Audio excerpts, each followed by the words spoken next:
Hello ನಮಸ್ತೆ. ಮೈತ್ರಿಯ ಸಂಚು ಆರೋಪಗಳ ಅಸಲಿ ಎತ್ತು ವಿಶೇಷ ಕಾರ್ಯಕ್ರಮಕ್ಕೆ ಸ್ವಾಗತ. ನಾನು ರಕ್ಷತ್ ಶೆಟ್ಟಿ. ಬಹುಶಃ ಇಡೀ ವಾರ ನೀವು ಗಮನಿಸಿರ್ತೀರಿ, ಹಲವಾರು ಖಾಸಗಿ ವಾಹಿನಿಗಳಲ್ಲಿ ನೀವು ಗಮನಿಸಿರುವಂಥದ್ದು, ನಮ್ಮ ದಕ್ಷಿಣ ಕನ್ನಡ ಜಿಲ್ಲೆಯ ಪೊಲಿಟಿಷಿಯನ್ ಸದಾನಂದ ಗೌಡರು ಮುಖ್ಯಮಂತ್ರಿ ಆದಂಥವರು ಈಗ ಕೇಂದ್ರ ಸಚಿವರಾಗಿ ಕೆಲಸ ಮಾಡ್ತಾ ಇದ್ದಾರೆ. ಸೊ ಅವರ ಪುತ್ರನ ಮೇಲೆ ಒಂದು ಗಂಭೀರ ಆರೋಪ ಬಂದಿರುವಂಥದ್ದು. ನನ್ನನ್ನು ಮದುವೆ ಮಾಡ್ತೇನೆ ಅಂತೇಳಿ ವಂಚಿಸಿ ಅತ್ಯಾಚಾರ ಮಾಡಿದ್ದಾನೆ ಅಂತ ಹೇಳಿಕೊಂಡು ಚಿತ್ರನಟಿಯೊಬ್ಬರು ಕಂಪ್ಲೇಂಟ್ ಮಾಡಿದ್ದಾರೆ. ಅದು RT ನಗರ ಪೊಲೀಸ್ ಸ್ಟೇಷನಲ್ಲಿ FIR ಆಗಿದೆ. ಜೊತೆಗೆ ರೇಪ್ ಮತ್ತು ವಂಚನೆ ಕೇಸು ಕೂಡ ದಾಖಲಾಗಿದೆ. ಇವತ್ತಿನ ಬೆಳವಣಿಗೆಗಳ ಪ್ರಕಾರ ಕಾರ್ತಿಕ್ ಗೌಡ ಆಂಟಿಸಿಪೇಟರಿ ಬೇಲಿಗೂ ಕೂಡ ಅಪ್ಲೈ ಮಾಡಿದ್ದಾರೆ. ಸೊ ಇವತ್ತು ಇಡೀ ವಾರ ನಡೆದಿರುವಂಥ ಈ ನಾಟಕೀಯ ಬೆಳವಣಿಗೆಗಳನ್ನು ಗಮನಿಸಿದರೆ ಸಾಮಾನ್ಯವಾಗಿ ಹಲವಾರು ಅನುಮಾನಗಳು ನಮ್ಮನ್ನೆಲ್ಲರನ್ನ ಕಾಡ್ತಾ ಇದೆ. ಯಾರು ಹೇಳ್ತಾ ಇರುವಂಥದ್ದು ಸತ್ಯ, ಯಾರು ಹೇಳ್ತಾ ಇರೋದ್ರಲ್ಲಿ ಸತ್ಯ ಇದೆ, ಸತ್ಯ ಇಲ್ಲ ಅನ್ನುವಂಥದ್ದು. ಸೊ ನಾವು ಇಲ್ಲಿ ಇವತ್ತು ಮಾಡ್ತಾ ಇರುವಂಥ ಕಾರ್ಯಕ್ರಮವು ಕೂಡ ಅದನ್ನೇ ಇಟ್ಟುಕೊಂಡು ನಾವು ಮಾಡ್ತಾ ಇದ್ದೀವಿ. ನಾವಿಲ್ಲಿ ಸದಾನಂದ ಗೌಡ್ರ ಮಗ ಭಾಳ ಮುಗ್ಧ ಕಣ್ರಿ, ಅವನು ಏನೂ ಮಾಡಿಲ್ಲ, ಪಾಪ ಮಗುವಿನಂಥ ವ್ಯಕ್ತಿತ್ವದವ ಅಂತ ನಾವು ಹೇಳೋದಕ್ಕೆ ಬರ್ತಾ ಇಲ್ಲ. ಹಾಗೆ ಹೇಳೋದಕ್ಕೆ ನಾವು ಅಶೋಕ್ ಮಾಜಿ ಗೃಹ ಸಚಿವರಾದಂಥ ಅಶೋಕ್ ಕೂಡ ಅಲ್ಲ. ಅದೇ ರೀತಿ ಎಲ್ಲ ಮಾಡಿದ್ದು ಸದಾನಂದ ಗೌಡ್ರ ಮಗನೇ ಅಥವಾ ಸದಾನಂದ ಗೌಡ್ರಿ ಇದಕ್ಕೆ ಕಾರಣಕ್ಕಾಗಿ ರಾಜೀನಾಮೆ ಕೊಡಬೇಕು ಅಂತ ಕೇಳೋದಕ್ಕೆ ನಾವು ಕಾಂಗ್ರೆಸ್ಸಿಗರು ಕೂಡ ಅಲ್ಲ. ಇವತ್ತು ಪ್ರಶ್ನೆ ಇರುವಂಥದ್ದು, ಆ ಮೈತ್ರಿಯ ಗೌಡ ಮಾಡ್ತಾ ಇರುವಂಥ ಆರೋಪಗಳೇನಿದೆ ಅದರಲ್ಲಿ ಹಲವಾರು ಅನುಮಾನದ ಎಳೆಗಳು ನಮಗೆ ಕಾಣಿಸ್ತಾ ಇದೆ.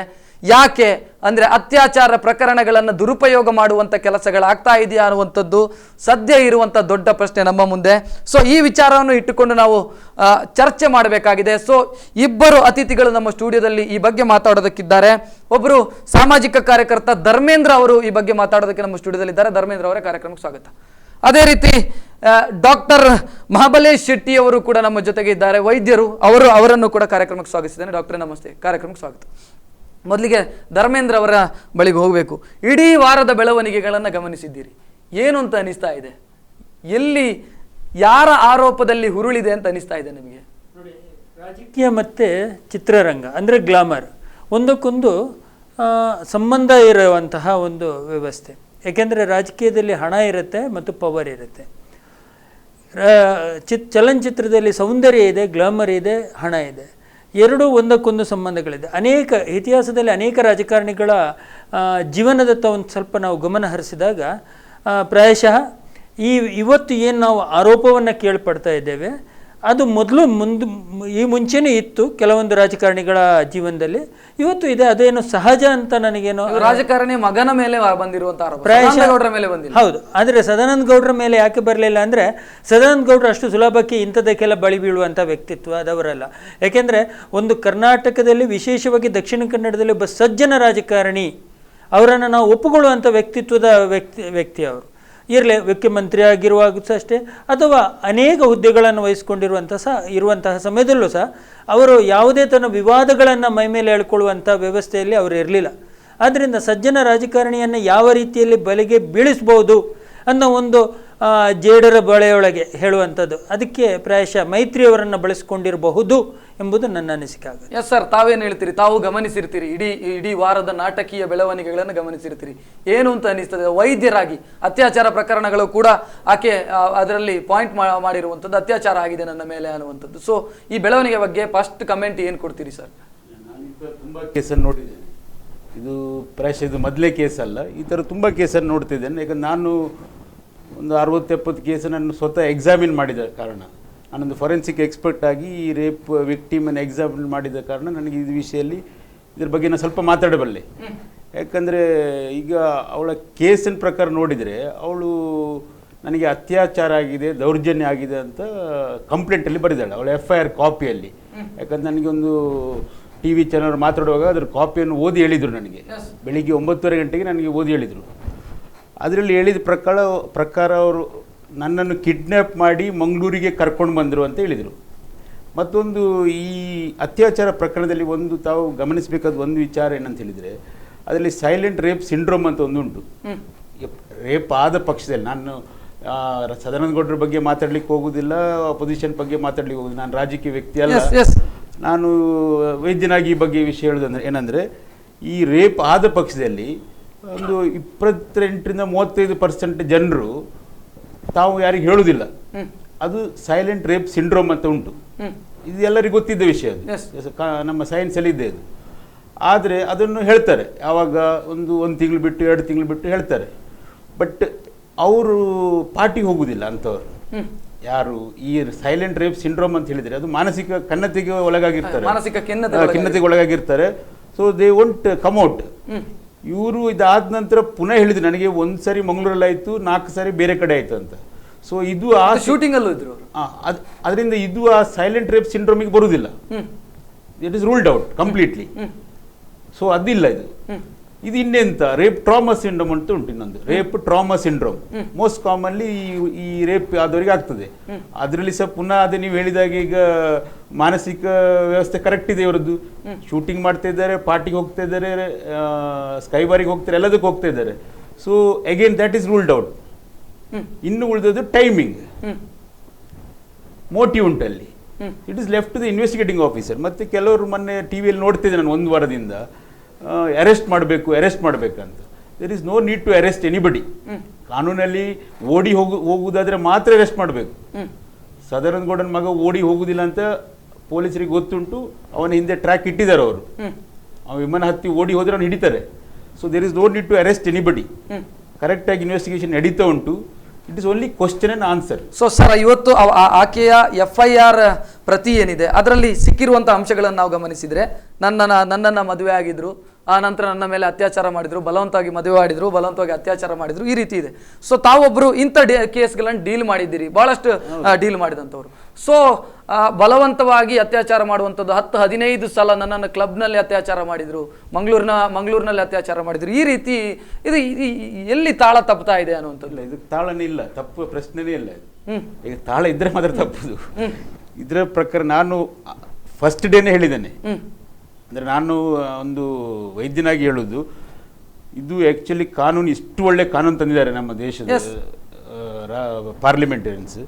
ಇದನ್ನು ಅಬ್ಯೂಸ್ ಆಗ್ತಿದೆ, ಮಿಸ್ಯೂಸ್ ಆಗ್ತಿದೆ. ಇದು ಆಗಬಾರ್ದಂತ ನಮ್ಮದೊಂದು ಕಳಕಳಿ ವಿನಂತಿ. ಅದಕ್ಕೆ ಪೊಲೀಸರು ಕರೆಕ್ಟಾಗಿ ಒಂದು ಇನ್ವೆಸ್ಟಿಗೇಷನ್ ಪ್ರೊಸೀಜರ್ ತಗೊಂಡೋಗಿದ್ದಾರೆ. ಇಮಿಡಿಯೇಟ್ ಆಗಿ ಅರೆಸ್ಟ್ ಮಾಡಲಿಲ್ಲ. ಮತ್ತೆ ಯಾರು ಮೊನ್ನೆ ಹೇಳ್ತಿದ್ರು ಅವ ಬಡವನಾಗಿದ್ರೆ ಅರೆಸ್ಟ್ ಮಾಡ್ತಿದ್ರಂತ. ಬಡವನಾದ್ರೆ ಅರೆಸ್ಟ್ ಯಾಕೆ ಮಾಡ್ತಾನಂತ ಹೇಳಿದ್ರೆ ಅವ ಓಡಿ ಹೋಗ್ತಾನಂತ. ಇದು ದುಡ್ಡಿದ್ದವನು ಬಡವನಂತ ಪ್ರಶ್ನೆ ಬರುವುದಿಲ್ಲ ಅಲ್ಲಿ. ನಾನು ಕಾನೂನಲ್ಲಿ ಓಡಿ ಹೋಗುದಿಲ್ಲ ಅಂತ ಗೊತ್ತಾದ್ರೆ ನನ್ನನ್ನು ಅರೆಸ್ಟ್ ಮಾಡುವುದಿಲ್ಲ. ಅದು ಧರ್ಮೇಂದ್ರ ಒಪ್ಕೊಳ್ತಾರೆ. ಅಲ್ಲ, ಅರೆಸ್ಟ್ ಮಾಡಬೇಕಂತ ರೂಲ್ ಇಲ್ಲ ಅಲ್ಲಿ. ನಾನು ಓಡಿ ಹೋಗ್ತೇನೆ ಅಂತ ಗೊತ್ತಾದ ಕೂಡಲೇ ಮಾತ್ರ ನನ್ನ ಪಾಸ್ಪೋರ್ಟು ಇದನ್ನೆಲ್ಲ ಸೀಸ್ ಮಾಡಿ ಇಡ್ತಾರೆ. ಯಾಕಂದ್ರೆ ಅವನು ಬ್ಯಾಂಕ್ ಅಕೌಂಟ್ ಉಂಟು, ಅವನದು ಎಲ್ಲ ಉಂಟು, ಎಲ್ಲದೂ ಟ್ಯಾಲಿ ಫಾಲೋ ಮಾಡ್ತಿದ್ದಾರೆ ಪೊಲೀಸರು. ಹಾಗಾಗಿ ಅರೆಸ್ಟ್ ಮಾಡೋ ಪ್ರಶ್ನೆ ಇಲ್ಲ. It's only questioning. ಇದು ವಿದಿನ್ ವೀಕ್ ಅವರು ಕೊಡ್ತಾರೆ ರಿಪೋರ್ಟ್. ಯಾಕಂದರೆ ಇದು ಖಾಲಿ ಇದೆರಡು ಪ್ರೊಸೀಜರ್ ಅಲ್ಲ, ಅವಳ ಫೋನನ್ನು ಯಾರ್ಯಾರಿಗೆ ಕಾಲ್ ಮಾಡಿದರೆ ಯಾವ 1 ವರ್ಷದಿಂದ ಅದನ್ನು ಕಂಡುಹಿಡಿತಾರೆ. ಇದು ಖಾಲಿ ಮಂಗಳೂರಿಗೆ ಬಂದಿದ್ದಲ್ಲ, ನನ್ನನ್ನು ಕಿಡ್ನ್ಯಾಪ್ ಮಾಡಿ ಮಂಗಳೂರಿಗೆ ಬಂದಂತ ಅವಳು ಹೇಳಿದ್ಲು. It's impossible. ಯಾಕಂದರೆ ಏರ್ಪೋರ್ಟಲ್ಲಿ ಹೈ ಸೆಕ್ಯೂರಿಟಿ ಝೋನ್. ನಾನು ಕೈ ಎತ್ತಿದರೆ ನಮ್ಮನ್ನು ಹಿಡ್ಕೊಂಡು ಹೋಗ್ತಾರೆ. ಇನ್ನು ಕಿಡ್ನ್ಯಾಪ್ ಮಾಡಿಕೊಂಡು ಬೆಂಗಳೂರು ಇಂಟರ್ನ್ಯಾಷನಲ್ ಏರ್ಪೋರ್ಟಿಂದ ಮಂಗಳೂರು ಇಂಟರ್ನ್ಯಾಷನಲ್ ಏರ್ಪೋರ್ಟಿಗೆ ಬಂದು ಇಲ್ಲಿ ಮದುವೆ ಆಗಿದೆ ಅಂತ. ಗಾಂಧರ್ವ ಮದುವೆ ಎಷ್ಟಾಗಿದೆ ನನಗೆ ಗೊತ್ತಿಲ್ಲ, ಅದ್ರ ಬಗ್ಗೆ ನಾನು ಮಾತಾಡೋದಿಲ್ಲ. ಯಾಕಂದರೆ ಅವಳೊಂದು ಹುಡುಗಿ ಅದಕ್ಕೆ ನಾನು ಅವಳಿಗೆ ರೆಸ್ಪೆಕ್ಟ್ ಕೊಡ್ತಾ ಇದ್ದೇನೆ. We should respect her statement.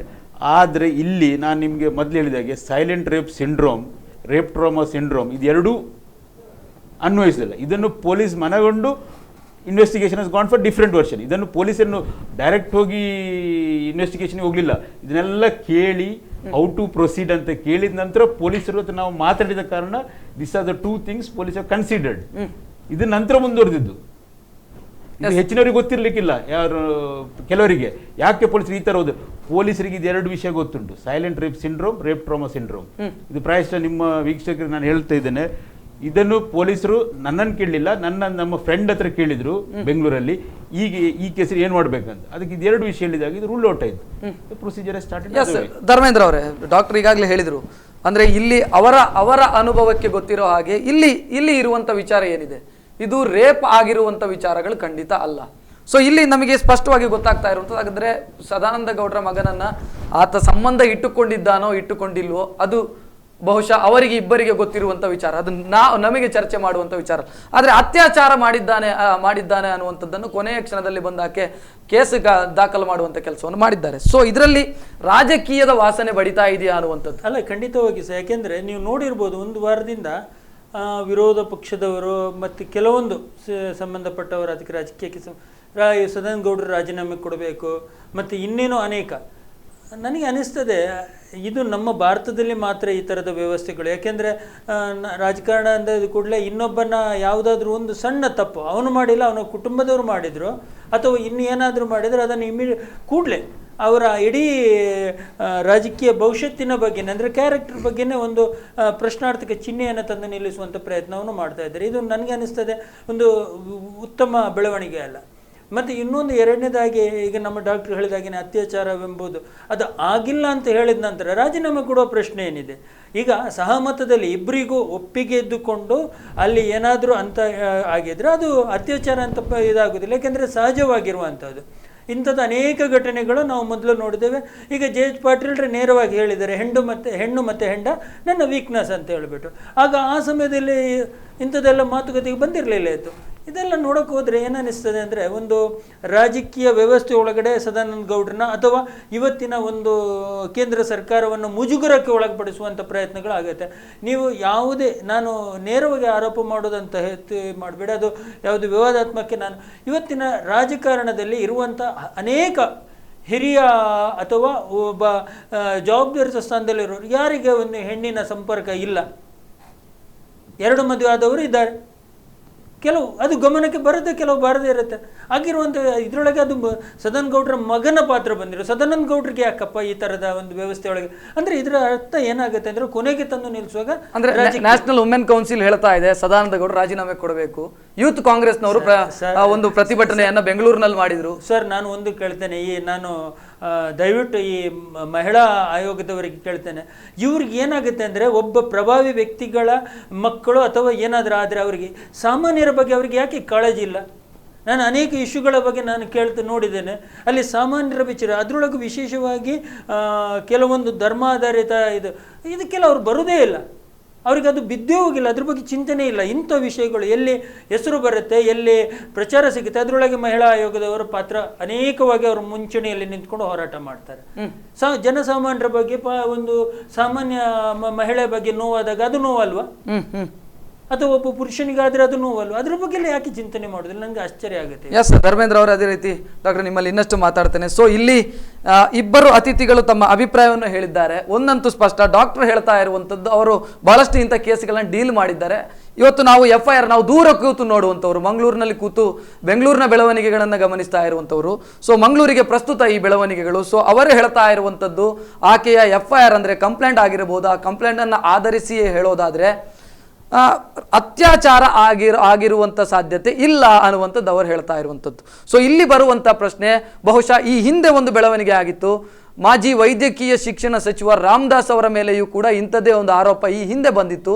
ಆ ಹೊತ್ತಲ್ಲೂ ಕೂಡ ಇಂಥದ್ದೇ ದೊಡ್ಡ ಮಟ್ಟದಲ್ಲಿ ಅದು ಸದ್ದು ಮಾಡಿತ್ತು ಆ ಪ್ರಕರಣ. ಸೊ ಇಂಥ ಘಟನೆಗಳಂದರೆ ರೇಪ್ ಕೇಸ್ಗಳನ್ನು ದುರುಪಯೋಗ ಪಡಿಸುವಂಥ ಘಟನೆಗಳು ಜಾಸ್ತಿ ಆಗ್ತಾ ಇದ್ದಾವೆ. ಸೊ ಇದಕ್ಕೆ ಹೇಗೆ ಕಡಿವಾಣ ಹಾಕೋದಕ್ಕೆ ಸಾಧ್ಯ ಇದೆ? ಇಬ್ಬರ ಹತ್ರನೂ ಆ ಒಂದು ಅಭಿಪ್ರಾಯವನ್ನು ಪಡ್ಕೊಳ್ಬೇಕು. ಆದರೆ ಅದಕ್ಕಿಂತ ಮೊದಲೊಂದು ಬ್ರೇಕನ್ನು ತೆಗೆದುಕೊಳ್ತೇನೆ. ಬ್ರೇಕ್ ನಂತರ ಕಾರ್ಯಕ್ರಮ ಮತ್ತೆ ಮುಂದುವರಿಯುತ್ತದೆ.